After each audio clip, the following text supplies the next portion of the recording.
தி ஒடிசி ஆர்வமா ஒரு 3 மாசம் முன்னாடி இந்த புக்கெல்லாம் கூட வாங்கினேன். ஆனா இன்னும் 2 பேஜ் கூட தாண்டல.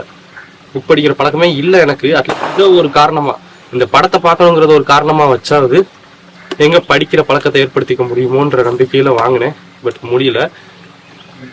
ரொம்ப ஒரு பயத்தோட தான் போனேன். ஃபர்ஸ்டே படத்தை பார்த்துட்டேன். எந்த ஒரு ஹோம்ஒர்க்குமே பண்ணல இந்த படத்துக்காக. நான் சிலர் வந்து அந்த ட்ராய் படத்தை பார்த்துட்டு போறாங்க, நான் அதுவும் பார்த்தது இல்லை. படம் புரியுமா புரியாதாங்கிற ஒரு குழப்பத்தோடையே தான் போனேன். நோலன் படம் வேற இல்லை, சொல்லவா வேணும். பட் டு பி ஃப்ராங்க், எனக்கு ஒரு சின்ன ஐடியா இருந்தது. அதாவது ஒரு டிராவலை பத்தி தான் இந்த கதை இருக்க போகுது அப்படின்றது. எந்த ஒரு ஹோம்ஒர்க்கும் இல்லாம நான் சொன்னது போல போய் பார்த்துமே படம் எனக்கு புரிஞ்சது. இந்த ட்ராய் போருக்கு போன ஒடிச்சி அவன் திரும்ப வர்றதுக்குள்ள அவனோட இடத்துல என்னெல்லாம் நடக்குது அண்ட் திரும்ப வர்ற அந்த டிராவல்ல அவனுக்கு என்னெல்லாம் நடக்குதுங்கிறது தான் இங்க ஒரு படமா பண்ணியிருக்காங்க. எளிய மக்கள் யார் பார்த்தாலுமே ஈஸியா புரியும் வகையில தான் இந்த படம் இருக்குது. ஒரு நோலன் படம் அப்படிதான் இருக்குது. அதுவே ஆச்சரியம் தான். ஸ்கிரீன் பிளேல அவ்வளோ எளிமையா எவ்வளோ எளிமையா புரியும்படி பண்ண முடியுமோ அதை இங்க பண்ணியிருக்காங்க. அதை தான் இந்த படத்தோட ஒரு பெரிய ஹைலைட்டா நான் பாக்குறேன். இந்த ஸ்கிரீன் பிளேல ஒரு கட்ட வர படம் கொஞ்சம் ஸ்லோ பேஸ்ல நகர்ற மாதிரி இருந்தா கூட ஒரு பாயிண்ட்டுக்கு மேல மோர் லைக் ஒரு இந்தியன் மாஸ் ஹீரோ படம் பார்க்குற ஒரு ஃபீல் தான் எனக்கு வந்தது பர்சனலி. அதுக்கு காரணம் சில ஹை மொமெண்ட்ஸும் பல டைலாக்ஸும். ஐ ஹேவன் ட்ரைட் எட்ன்ற ஒரு டைலாக் ஒன்று இருக்கு. தியேட்டர் பிளாஸ்ட், ட்ரஸ்ட் மீ, நடக்குதா இல்லையாங்கிறத பாருங்க. அங்கேயுமே ஒரு ஸ்லோ பேஸ் ஒன்று மெயின்டைன் பண்ணியிருந்தாங்க. கம்ப்ளீட்டா ஒரு இந்தியன் ஃபிலிம் கிடையாது, பட் இந்தியனைஸ் பண்ணப்பட்ட ஒரு ஃபாரின் ஃபிலிம் மாதிரி தான் எனக்கு இந்த ஃபீல் கொடுத்தது. ஏன்னா அவ்வளோ ஹை மூமெண்ட்ஸ் இருக்கு, ஆனா அங்க கூட ஒரு ஸ்லோ பேஸ்ல அதை மெயின்டைன் பண்ணியிருந்தாங்க. நம்ம ஊர்ல இந்த மாஸ் ஹீரோ படங்களுக்கு ஒரு சீன் வைப்பாங்கல்ல, அந்த பர்டிகுலர் ஆடியன்ஸை சாட்டிஸ்ஃபை பண்றதுக்கு அவர் எவ்வளவு பெரிய ஆளுங்கிறதெல்லாம் ஒரு காட்சிகளாலேயே வந்து ஒரு பெருசாக்குற ஒரு விஷயம் இருக்குல்ல, அந்த மாதிரியான ஒரு ட்ரீட்மெண்ட்ங்கிறது இந்த படத்துல இருக்கு. இது அந்த கதை அப்படிதான் கையாளப்பட்டிருக்குன்னு நினைக்கிறேன். ஏன்னா நான் சொன்னது போல நான் அந்த கதையெல்லாம் படிக்கல, இதுக்கு முன்னாடி வேற எந்த படங்களுமே நான் பார்க்கல இது சம்பந்தமா. பட் இந்த படத்துல அதை அவங்க அப்படி பண்ணியிருந்த விதம் பிரமாதமா இருந்தது. டாம் ஹாலண்டுக்கும் சரி இல்ல ஜெண்டையாக்கும் சரி, ஆக்சுவலா ஜெண்டையாக்கெல்லாம் இருக்கிற ரொம்ப கம்மியான டைம் ஸ்பேஸ் தான், பட் இம்பாக்ட்ஃபுல்லான ஒரு கேரக்டரா அது இருக்கும் டுவர்ட்ஸ் த கிளைமேக்ஸை ஒட்டி. டாம் ஹாலண்டுக்கு ஜெண்டையா கம்பேர் பண்ணும்போது அஃப்கோர்ஸ் ஸ்கிரீன் ஸ்பேஸ் அதிகம், பட் அதுவுமே கொஞ்சம் அண்டர்பிளே பண்ணப்பட்ட ஒரு கேரக்டர் மாதிரி தான் இருக்குது. நல்ல பெர்ஃபார்மன்ஸ் அவங்க எல்லாருக்கிட்ட இருந்துமே. குறிப்பா நம்ம மேட் டேமன் மனுஷன், அவர் தான் படத்தோட ஹைலைட்டு. பாருங்க, பர்டிகுலரா நான் சொன்னது போல அந்த ஐ ஹேவன் ட்ரைட் இட் மொமெண்ட்லாம் வேற மாதிரி இருந்தது.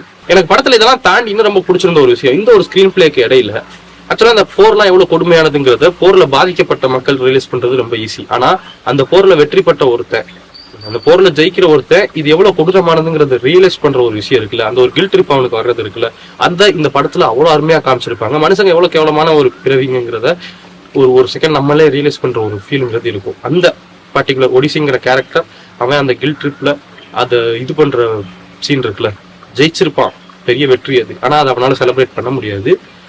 அந்த ஒரு ஃபீல் ஆக்சுவலா ஓப்பன்ஹைமர்லயே அதுதான், அந்த பர்டிகுலர் கேரக்டருக்கான அந்த ஒரு கில்ட் ட்ரிப்பை தான் படமா பண்ணியிருப்பாரு. இங்கேயும் அதுதான்.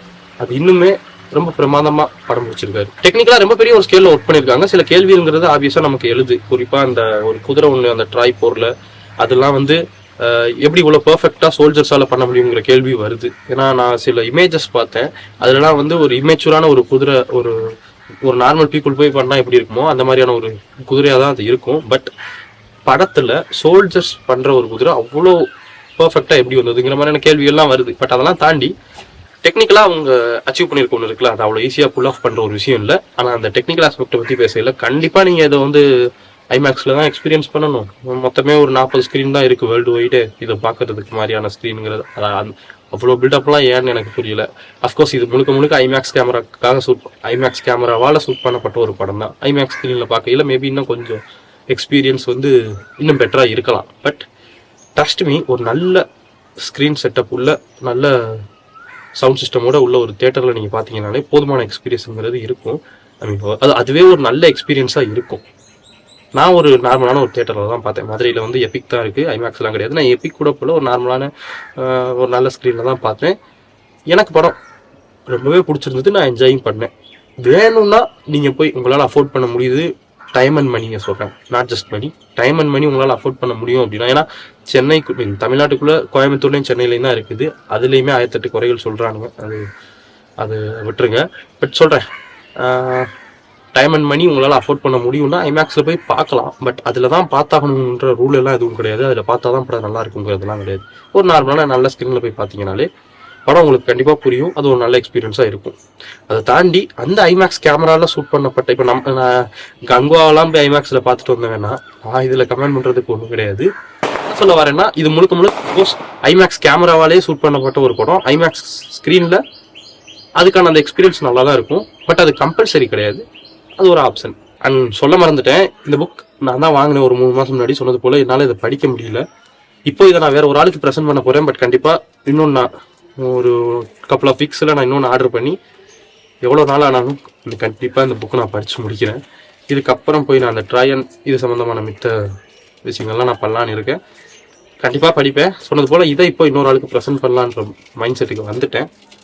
பட் படிச்சுட்டு இதை பற்றி தனியாக இன்னொரு வீடியோ முடிஞ்சால் கண்டிப்பாக நான் மேக் பண்ணுறேன். என்னதான் ஃபர்ஸ்ட் ஷோலே படத்தை பார்த்துருந்தா கூட நான் இவ்வளோ லேட்டாக வீடியோ பண்ணுறதுக்கு சில காரணங்கள். அஃப்கோர்ஸ் எனக்கு டைமும் இல்லை. அதை தாண்டி இப்படி லேட்டாக பண்ணையில் நம்ம பேசுறதுல ஏதோ சில ஸ்பாய்லர்கள் இருந்தால் கூட அது பெருசாக யாரையும் பாதிக்காது. அதுக்குள்ளே பாதி பேர் படம் பார்த்துருப்பாங்கிற நம்பிக்கையில் தான் இன்னைக்கு நான் அந்த வீடியோ அப்லோட் பண்ணுறேன். ஷூட்டே இன்னைக்கு தான் பண்ணுறேன். சண்டே தான் ஷூட் பண்ணுறேன். நான் ஃப்ரைடேவே படத்தை பார்த்துட்டேன். ஒருவேளை நீங்கள் என்ன இந்த படத்தை பார்க்கல அப்படின்னா உங்களுக்கு பக்கத்தில் உள்ள ஒரு நல்ல தியேட்டரில் நல்ல செட்டப்பில் கண்டிப்பாக இந்த படத்தை போய் நீங்கள் பாருங்கள். எனக்கு படம் ரொம்பவே பிடிச்சிருந்தது. பார்த்துட்டு வந்து இந்த படத்தை பற்றின உங்களோட தாட்ஸ் என்னங்கிறத மறக்காமல் கமெண்ட் செக்ஷனில் லீவ் பண்ணுங்கள். நாளைக்கு உங்களை அடுத்த ஒரு வீடியோ சந்திக்கிறேன். பாய்.